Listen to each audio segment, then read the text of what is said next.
बिस्मिल्लाहिर्रहमानिर्रहीम, अस्सलामु अलैकुम। सब ठीक ठाक, खैरोफियत, बाल बच्चे तकड़े?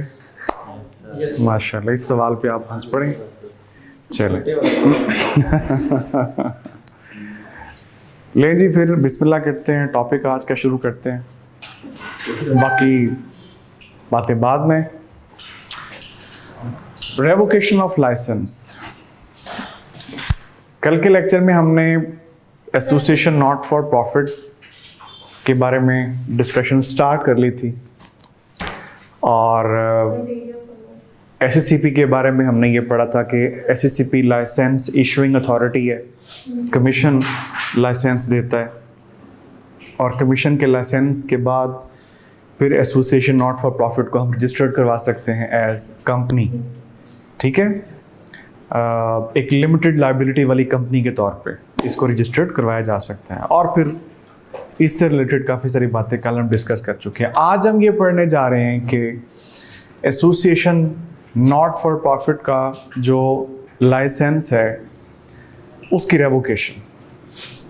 गालिबन कल एक बात हमने कर ली थी कि कमीशन लाइसेंस ग्रांट करता है तो कमीशन ही लाइसेंस को रिवोक यहाँ पे कर सकता है, और यहीं से आप देखें आगाज़ हो रहा है। तो वो कहता है कि कमीशन इन राइटिंग, मतलब ये नहीं कि ज़ुबानी कलामी ये सारा कुछ होगा, ओए चलो तुम्हारा लाइसेंस रिवोक कर दिया। इन राइटिंग लाइसेंस की रेवोकेशन होगी, और इस मौके पे अगर कोई टर्म्स एंड कंडीशंस भी कमीशन लगाना चाहे, बताना चाहे, तो वो भी लगा सकता है, बता सकता है। खैर, हमें तो ये देखना है ना कि आखिर कमीशन लाइसेंस रिवोक कर क्यों सकता है। मतलब कोई ना कोई वजूहात तो होंगी ना जनाब।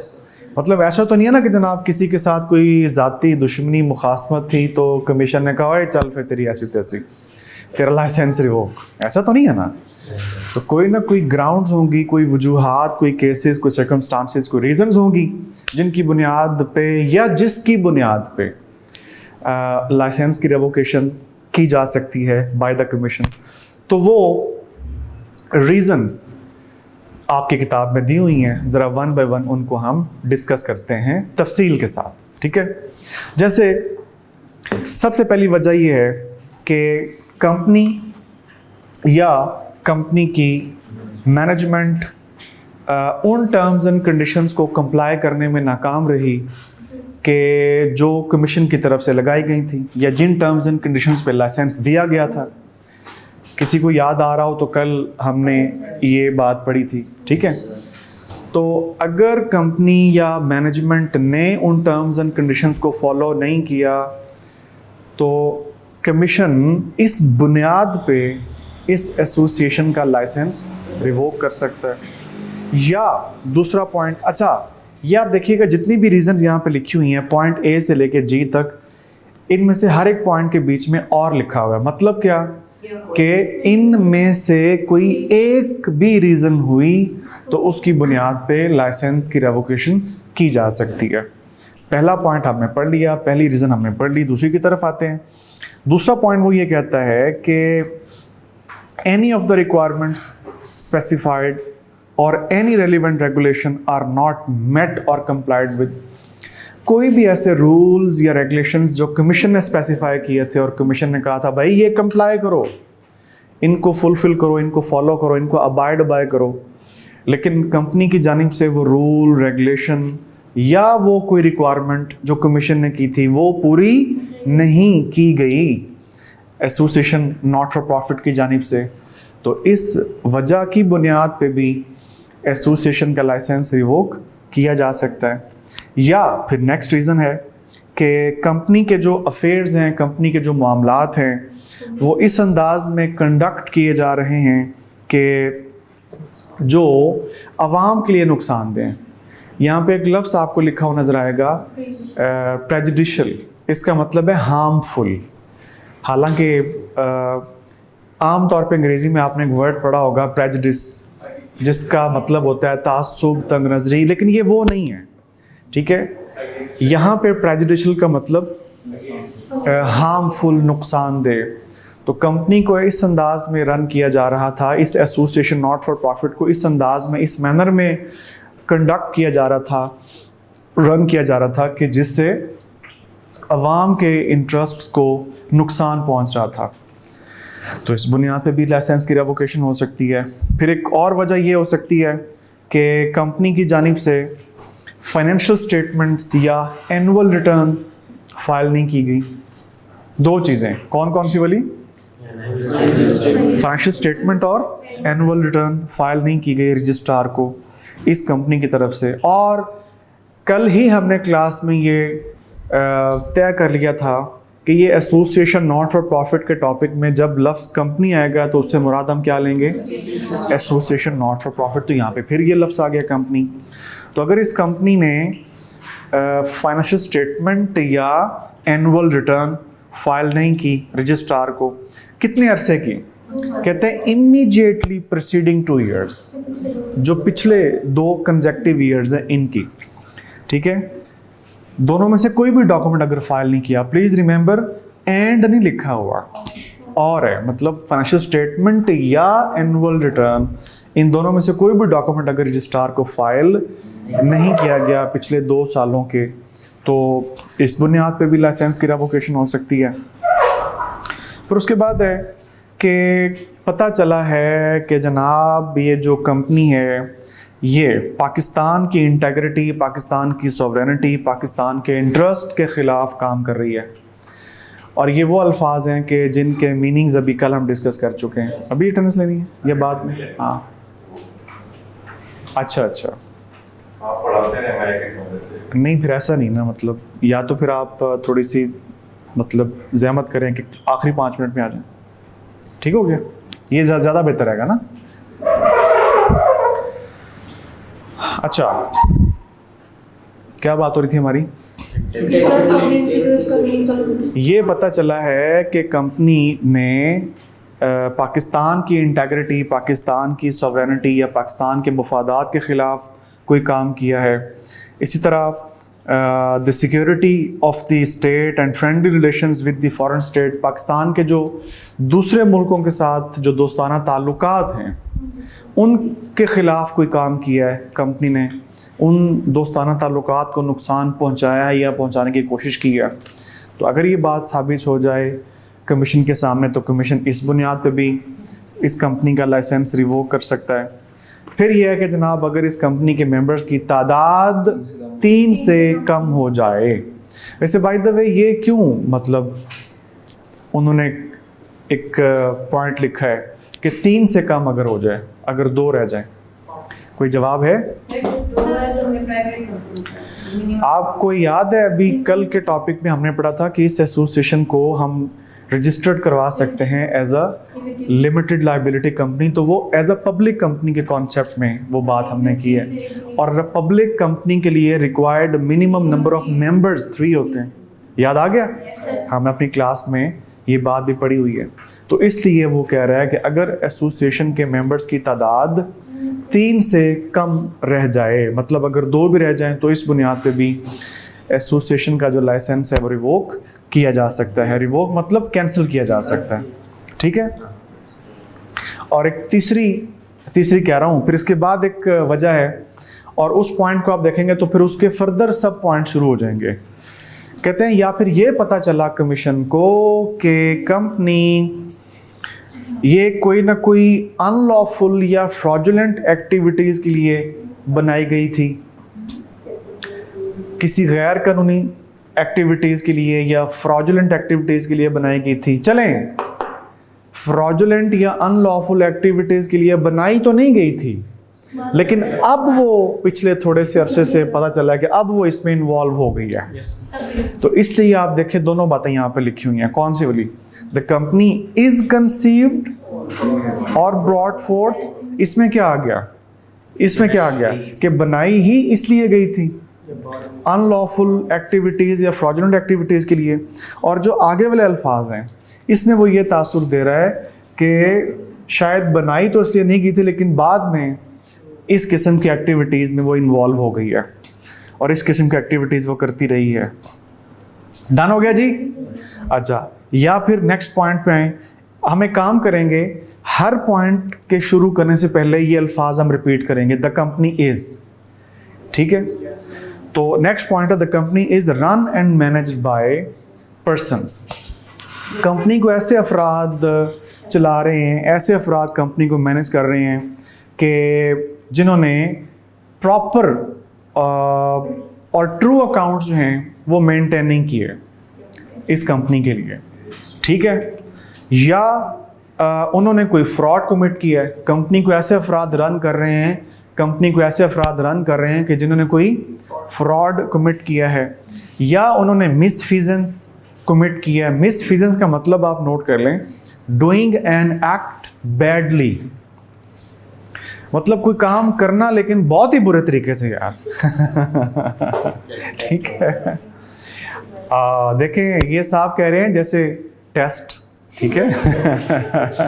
मतलब टेस्ट देना लेकिन बुरे तरीके से देना। लेकिन मेरा ख्याल है कि वो जो हम कहते हैं ना यार, ना देने से देना बेहतर है, ठीक है? तो इस अप्रोच के ऊपर प्लीज़ आप अमल कीजिएगा।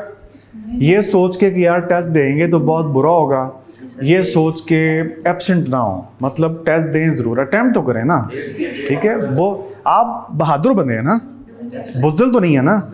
आज टेस्ट भी है, ठीक है? अभी क्लास के बाद माशाल्लाह। लें जी, मिसफीजेंस का मतलब हो गया, और मैलफीजेंस का मतलब होता है अनलॉफुल एक्टिविटी, अनलॉफुल एक्ट। चलें, अब सारे पॉइंट को रिवाइज करें।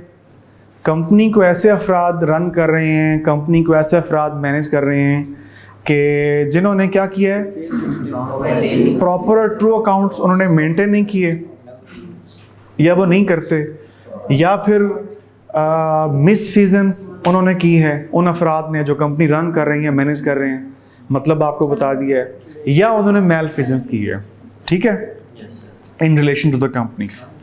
या फिर नेक्स्ट पॉइंट पे चलें कि कंपनी को ऐसे अफराद रन कर रहे हैं और मैनेज कर रहे हैं कि जो टेररिस्ट फाइनेंसिंग एक्टिविटीज़ में इन्वॉल्व हैं या मनी लॉन्ड्रिंग में इन्वॉल्व हैं। समझ तो आप गए होंगे माशाल्लाह, सारे बिजनेस लॉ पास करके आए हैं, तो बिजनेस लॉ के अच्छा पास है अल्हम्दुलिल्लाह, ठीक है? चलें, जिन्होंने पेपर दिया उनके लिए ढेरों दुआएं, अल्लाह उनको भी कामयाब करे। अच्छा, और फिर इस सब्जेक्ट के लिए भी दुआएं, ठीक है? इस लॉ में भी, तो इंशाअल्लाह अज़ीज़, लेकिन उसके लिए भाई पढ़ना पड़ेगा। ठीक है?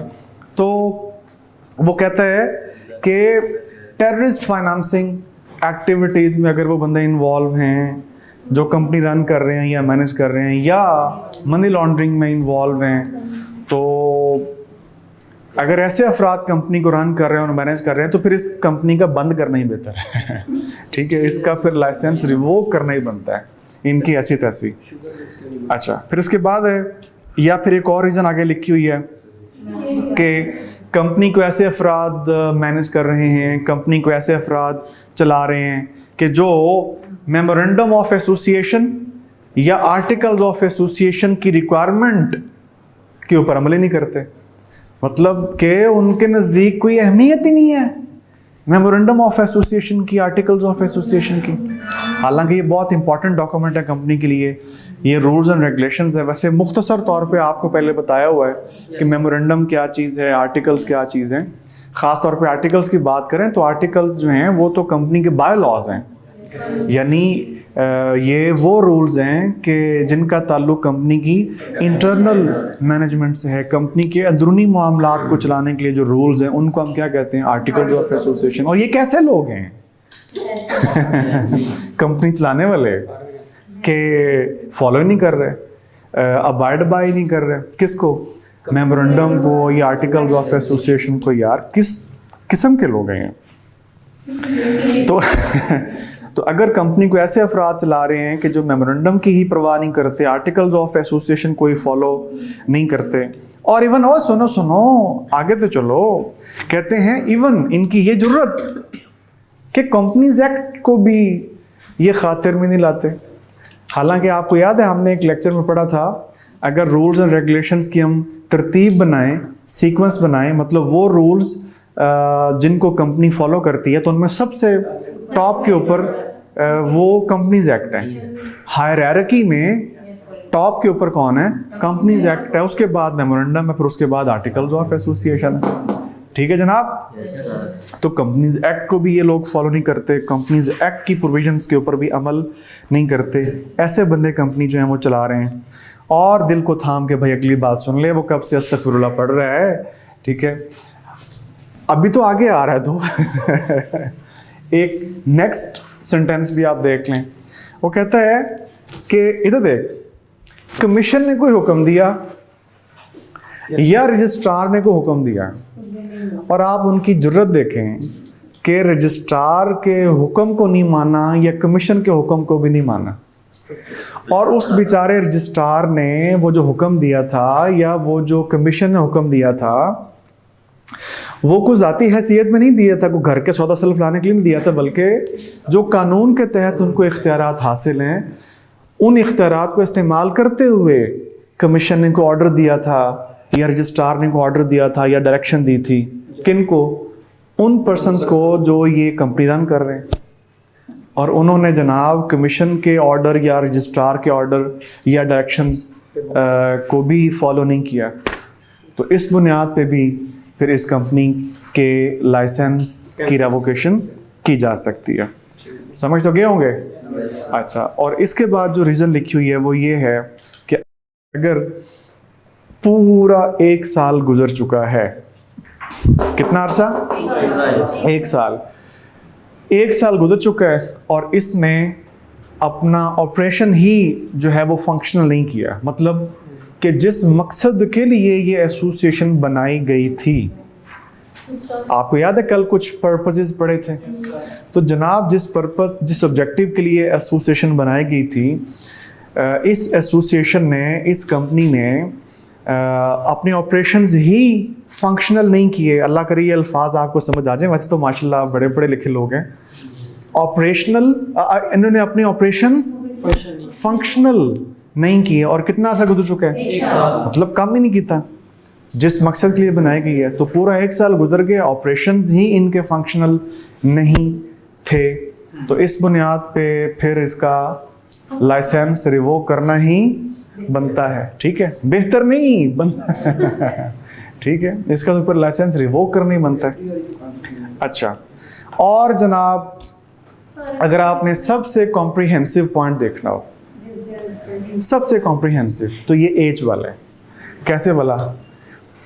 और it is just and equitable that the licence should be revoked. क्या मतलब?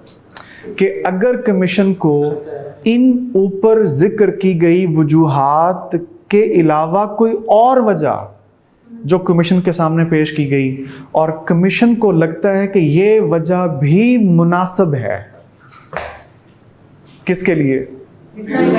हाँ, लाइसेंस रिवोक करने के लिए, तो कमीशन फिर उस रीज़न की बुनियाद पे भी लाइसेंस रिवोक कर सकता है।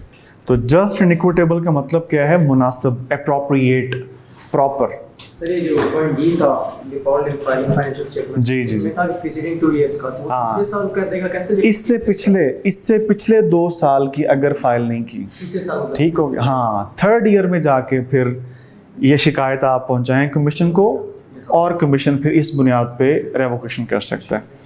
ले पहले तो ये बताएं ना कि ये रीज़न समझ आ गई? माशाल्लाह।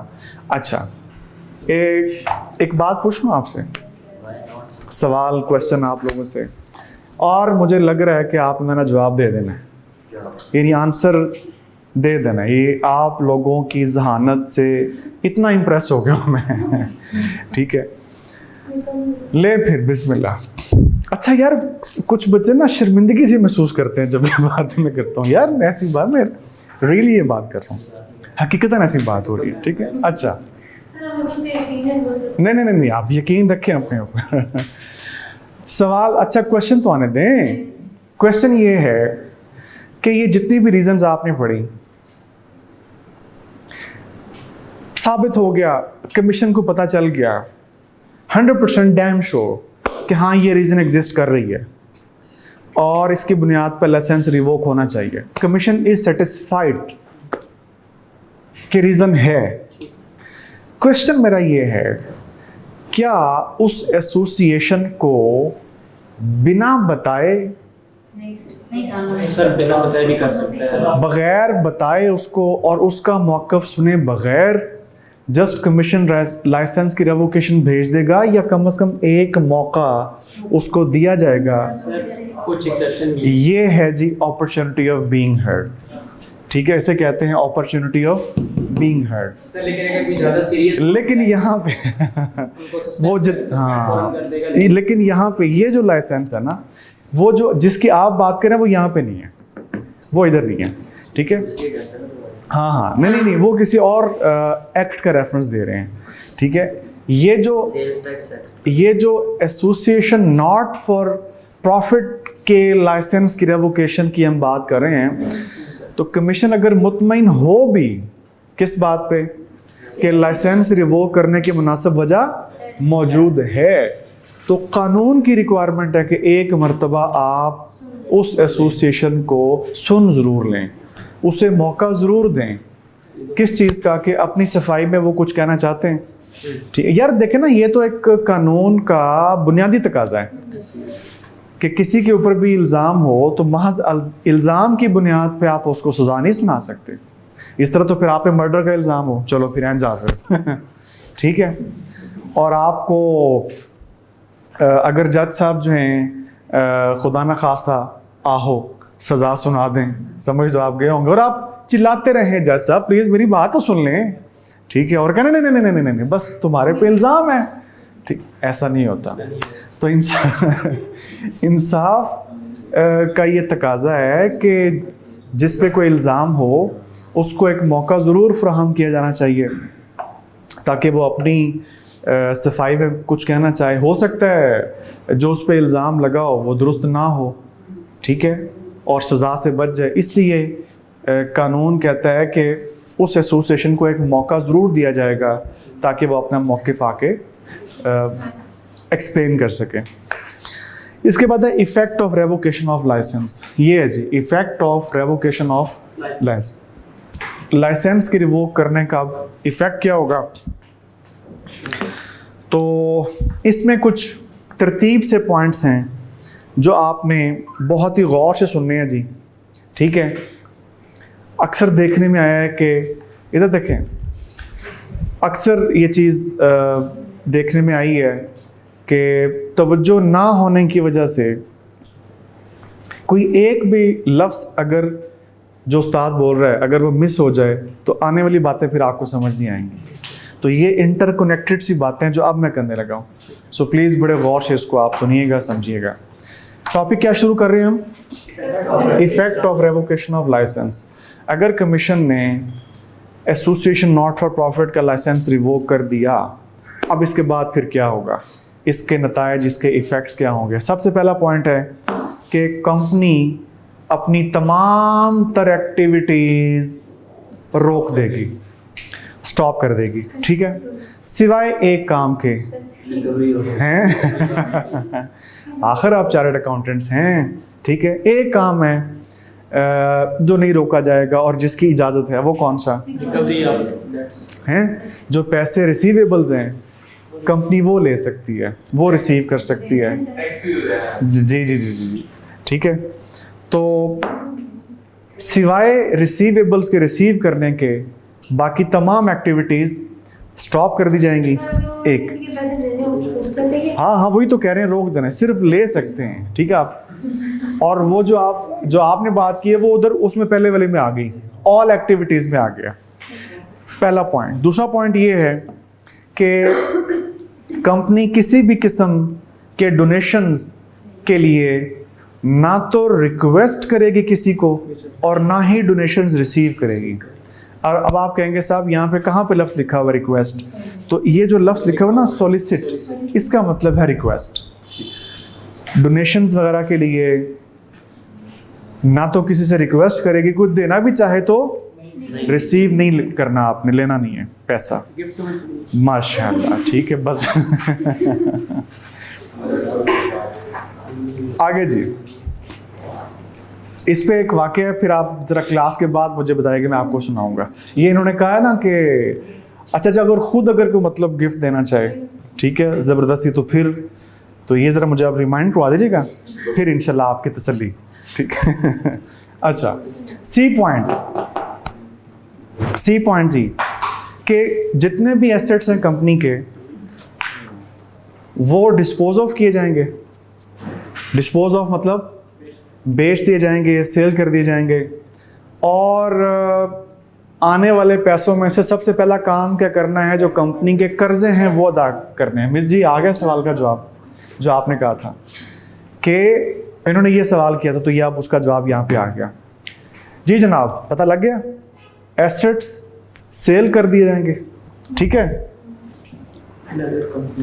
बल्कि सॉरी, सेल कह रहा हूं मैं, एक मिनट, सेल का वर्ड नहीं, एसेट्स ट्रांसफर करने हैं। लेकिन वो कहता है कि जितने भी डेट्स हैं और लायबिलिटीज हैं वो अदा करने के बाद जितने भी एसेट्स हैं वो ट्रांसफर कर दिए जाएंगे, ठीक है। Sorry for the word sale. Assets transfer कर दिए जाएंगे किसी ऐसी दूसरी कंपनी को कि जो प्रेफरेबली यही वाला काम कर रही थी। हाँ, ऑनर्स का आ रहा पॉइंट, अलग से आ रहा है, ठीक है जी, बिल्कुल जी जनाब। दोबारा पढ़ लें इस पॉइंट को। कंपनी के जिम्मे जो भी कोई डेट्स और लायबिलिटीज थी उनको अदा करने के बाद जो भी एसेट्स बाकी बच जाएंगे बच्चों, वो ट्रांसफर कर दिए जाएंगे। किसको? किसी ऐसी दूसरी कंपनी को कि जो प्रेफरेबली यही वाला काम कर रही थी। ना ना ना ना, अनलॉफुल वाले को तो अल्लाह की बंदी, ऊपर आप पढ़ चुके हैं उसका, तो वैसे वो कला कमा कर देंगे, ठीक है। उसकी बात नहीं हो रही, ठीक है, वो गैर कानूनी वाली जो है। अच्छा जी, अगेन एंड अगेन, अब वो एक लफ्ज़ की खातिर मुझे बार बार ये बात दोहरानी पड़ रही है। नॉट सेल, करना क्या है? ट्रांसफर करने हैं, ठीक है। एसेट्स ट्रांसफर करने हैं, प्रेफरेबली ऐसी किसी दूसरी कंपनी को कि जो इसी किस्म का काम कर रही है, इसी किस्म के ऑब्जेक्ट्स उसके भी थे, और ये काम 90 दिन के अंदर अंदर करना है। So please highlight the time period. ये एसेट्स ट्रांसफर करने हैं जो बाकी बचे खुचे होंगे 90 डेज के अंदर अंदर, और 90 डेज किस दिन से शुरू होंगे? From the revocation of the licence, यानी जिस दिन लाइसेंस रिवोक हुआ था उस दिन से ऑनवर्ड्स 90 डेज के अंदर अंदर इसके एसेट्स ट्रांसफर कर दिए जाएंगे। अच्छा, इसी के बाद एक चीज और लिखी हुई है, और such extended period as may be allowed by the commission. इसका मतलब भला क्या है? ये भी तो मुमकिन है कि ये कंपनी ये रिक्वेस्ट करे कि हमारे लिए 90 दिन कम हैं, तो काइंडली ये पीरियड थोड़ा सा इंक्रीज कर दें, तो कमीशन को ही दरख्वास्त देके टाइम एक्सटेंड करवाया जा सकता है। तो फिर उस एक्सटेंडेड टाइम के अंदर अंदर, और फर्ज करें अगर कोई टाइम एक्सटेंड नहीं करवाया गया था तो फिर ये 90 डेज ही हैं, फिर स्ट्रिक्टली स्पीकिंग ये 90 डेज ही है। 90 डेज के अंदर अंदर ही ये एसेट्स ट्रांसफर करने हैं। अच्छा, एक इसमें थोड़ी सी इजाज़त है, मतलब ये नहीं कि सारे ही एसेट्स आप ट्रांसफर कर दें कर्जे वगैरह अदा करने के बाद। एक वजाहत उसने की है, कहते हैं हाँ, और थोड़े से पैसे रख लेना, इतने पैसे रख लेना कि कंपनी की जो वॉलंटरी वाइंडिंग अप है उसके ऊपर जो कोई अखराजात आएंगे तो उन अखराजात को मीट करने के लिए। स्टेटमेंट क्या लिखी हुई है? Reasonable amount to meet the expenses of voluntary winding up, ठीक है। कंपनी की वॉलंटरी वाइंडिंग अप के एक्सपेंसेस को मीट करने के लिए जो कोई अखराजात आएंगे तो उतने पैसे आप अपने पास रख सकते हैं।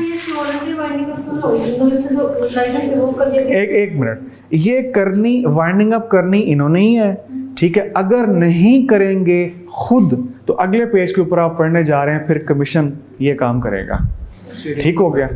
ये तरतीब है करनी। ये सारा काम किसने करना है? खुद कंपनी ने करना है। नहीं अगर करेंगे तो फिर नेक्स्ट पेज के ऊपर अभी हम एक पॉइंट पढ़ने वाले हैं, फिर कमीशन। ये देखिए, ये लिखा हुआ है अपॉइंटमेंट ऑफ एडमिनिस्ट्रेटर। इस पॉइंट पे जब हम आएंगे ना, तो जो आपने सवाल किया वो उसका जवाब ये है कि फिर कमीशन अपॉइंट कर देगा एक एडमिनिस्ट्रेटर जो कि इस वाइंडिंग अप को सुपरवाइज करेगा। अच्छा, जी पैसे उनके लिए उन्हीं के लगेंगे। अच्छा जी, ये हाउ एवर वाली बात क्या कर रहे थे? बीच में क्वेश्चंस आ गए तो दोबारा बात कर लेते हैं जी, जल्दी बोलें। ये हाउ एवर वाला जो पैराग्राफ था, जो पॉइंट था, वो क्या था कि वॉलंटरी वाइंडिंग अप के ऊपर जो कोई एक्सपेंसेस आएंगे, उन एक्सपेंसेस को मीट करने के लिए कुछ पैसे अपने पास रखे जा सकते हैं, या इसी के साथ आगे, या अगर कंपनी के कोई एसेट्स वगैरह थे ही नहीं तो इस सूरत में जो रजिस्ट्रार को दरख्वास्त देनी है कि इस कंपनी का नाम रजिस्टर ऑफ कंपनीज में से स्ट्रक ऑफ कर दें। एक लफ्ज़ यहाँ पे लिखा होगा स्ट्राइक ऑफ। ये स्ट्राइक ऑफ लफ्ज़ अभी शायद आपके लिए नया हो, लेकिन आपने कॉलेज लाइफ में बड़ी दफ़ा सुना होगा, ओए तुम्हारा नाम स्ट्रक ऑफ हो जाएगा कॉलेज से। ये वो वाला है स्ट्राइक ऑफ की सेकंड फॉर्म है ना, स्ट्रक ऑफ, जो आपने कॉलेज में बड़ी दफ़ा सुना था एफएससी वगैरह के अंदर। ठीक है, वो कहते हैं जी अल्हम्दुलिल्लाह हुए भी हैं। हाँ, ये भी अच्छा तो मतलब खारिज करना, नाम खारिज करना। तो रजिस्टर में से कंपनी का नाम स्ट्रक ऑफ करवाने के लिए जो कोई एक्सपेंसेस आएंगे, उन एक्सपेंसेस को मीट करने के लिए भी जो कोई मुनासिब सी अमाउंट है वो आप अपने पास रख सकते हैं। डन हो गया जी? May be retained by the company. जी जी, ये यानी कि इस काम के ऊपर भी जो कोई खर्चा आ सकता है तो उतने पैसे आप अपने पास रिटेन कर सकते हैं। रिटेन का मतलब अपने पास रोक सकते हैं। अच्छा, अब आ जाए रिपोर्ट टू रजिस्ट्रार। अच्छा, किसी को याद है कि एक टाइम पीरियड अभी अभी आपने पढ़ा है, जिस टाइम पीरियड के अंदर अंदर आपने एसेट्स ट्रांसफर कर देने, 90 डेज। याद आ गया? कहते हैं इन 90 डेज के अंदर अंदर जिस दिन एसेट्स ट्रांसफर कर दिए गए, जिस दिन, फिर उस दिन से ऑनवर्ड्स 15 डेज के अंदर अंदर आपने रजिस्ट्रार को रिपोर्ट देनी है इस काम की। कुछ समझ आई? अच्छा, अक्सर बच्चे ये टाइम के अंदर कोई मिक्सिंग कर देते हैं, इसलिए मैं बार बार आपको ये दोहरा रहा हूं कि 90 डेज के अंदर अंदर एसेट्स ट्रांसफर करने हैं, और फिर जिस दिन एक्चुअली एसेट्स ट्रांसफर हुए हैं उस दिन से ऑनवर्ड्स 15 डेज के अंदर अंदर। अब गलती वाला क्या करते हैं कुछ बच्चे, वो ये जो 15 दिन का पीरियड है ना, ये शुरू करते हैं 90 दिन से। It's not the case. अल्फाज क्या बोले जा रहे हैं, गालिबन को फोर्थ टाइम में बता रहा हूं। यानी एक्चुअली जिस दिन एसेट्स ट्रांसफर कर दिए गए हैं वहां से ऑनवर्ड्स 15 डेज के अंदर। मिसाल के तौर पे आपने 75वें दिन एसेट्स ट्रांसफर कर दिए, तो फिर क्या करेंगे, इसका मतलब वहां से उस 75वें दिन से ऑनवर्ड्स आगे 15 डेज के अंदर अंदर, 15 दिनों के अंदर अंदर रजिस्ट्रार को हमने रिपोर्ट देनी है। किस चीज़ की रिपोर्ट? कि जी हमने काम कर दिया है, ये लीगल रिक्वायरमेंट पूरी कर दी है, एसेट्स ट्रांसफर हो गए हैं, कर दिए गए हैं। डन हो गया? अभी बात खत्म तो नहीं हुई।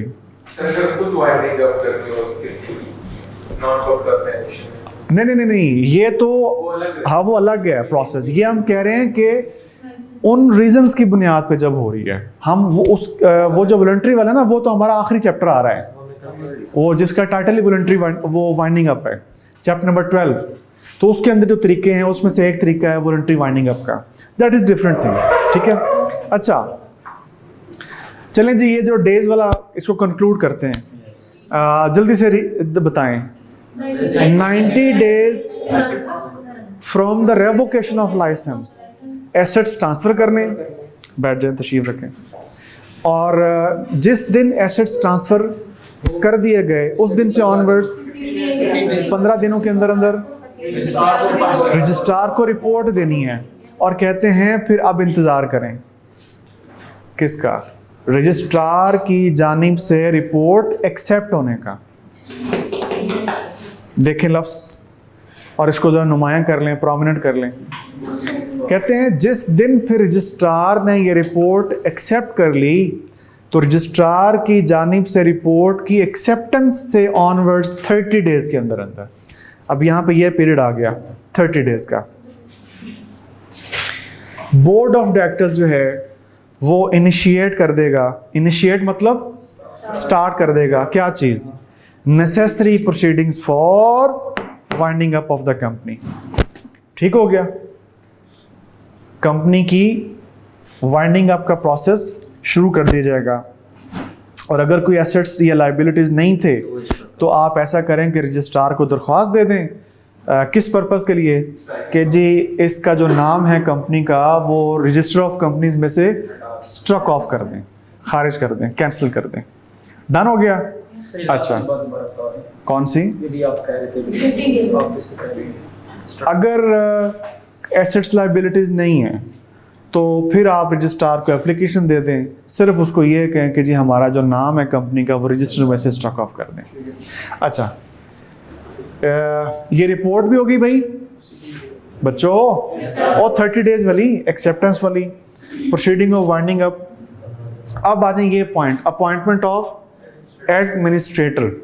अगर कंपनी ने ये सारा काम नहीं किया with in the due time, जो ड्यू टाइम आपने पढ़ा है, ये जो टाइम आपने सारा पढ़ा है 90 दिन, 15, 30, अगर कंपनी की तरफ से ये सारा काम नहीं किया गया तो ये किताब में क्या लिखा हुआ है? मैंने तो ज़रा आसान अल्फाज में बता दिया ना कि अगर सारा काम कंपनी की जानिब से वक्त पर नहीं किया गया तो किताब में लिखा हुआ है इन केस ऑफ डिफ़ॉल्ट। ठीक है, इन केस ऑफ डिफ़ॉल्ट फिर क्या है? कमीशन एक एडमिनिस्ट्रेटर अपॉइंट कर देगा। किस पर्पस के लिए? To manage the affairs of the company and initiate necessary proceedings for winding up of the company. और आखिरी पॉइंट है restriction on members and officers. वो कहता है कि ये जिस कंपनी का लाइसेंस रिवोक हुआ है ना बच्चों, जिस कंपनी का लाइसेंस रिवोक हुआ है, इस कंपनी के मेंबर्स या ऑफिसर्स या इनके आगे फैमिली मेंबर्स, चेक करो, खुद इस कंपनी के मेंबर्स, इस कंपनी के ऑफिसर्स, दो बातें, या इन दोनों में से किसी के रिश्तेदार, फैमिली मेंबर्स, अब वो अहल नहीं हैं कि इनमें से किसी भी शख्स को उस दूसरी कंपनी में ऑफिसर या ऑफिसर अपॉइंट किया जाए कि जिस दूसरी कंपनी को एसेट्स ट्रांसफर किए गए थे। ए कंपनी थी जिसका लाइसेंस रिवोक हुआ, कंपनी ए, और जिस कंपनी को एसेट्स ट्रांसफर किए गए हैं वो कंपनी बी है। तो कंपनी ए के मेंबर्स में से भी किसी मेंबर को, कंपनी ए के ऑफिसर्स में से भी किसी ऑफिसर को, या इन दोनों किस्म के लोगों में से किसी के रिश्तेदार को भी कंपनी बी में कोई ओहदा नहीं दिया जाएगा। कोई ओहदा, कोई पोजीशन, कोई मनसब नहीं दिया जाएगा। क्यों? पहले बेड़ा उधर गर्क करके आए हो। ठीक है, उन्होंने पट्ठा बांध लगे मुझे, और समझ गए हैं ये चीज। और ये रिस्ट्रिक्शन जो है 5 साल तक के लिए है, नेक्स्ट अगले 5 साल तक के लिए। तो ये जो अफराद हैं ये एलिजिबल नहीं हैं कोई ऑफिस होल्ड करने के लिए उस दूसरी कंपनी में, और ये for a period of 5 years from the date of transfer of such assets. Done हो गया जी? ये है जी आपका आज का टॉपिक, रेवोकेशन ऑफ लाइसेंस। और टेस्ट दें जाके, शाबाश, आज मौजूद है, अवेलेबल है, हैं जी? चलें, मतलब अवेलेबल है वहाँ पे टेस्ट, लेकिन अटेम्प्ट उसको ज़रूर करना है आप लोगों ने। ठीक है, चलें जी, अल्लाह हाफ़िज़।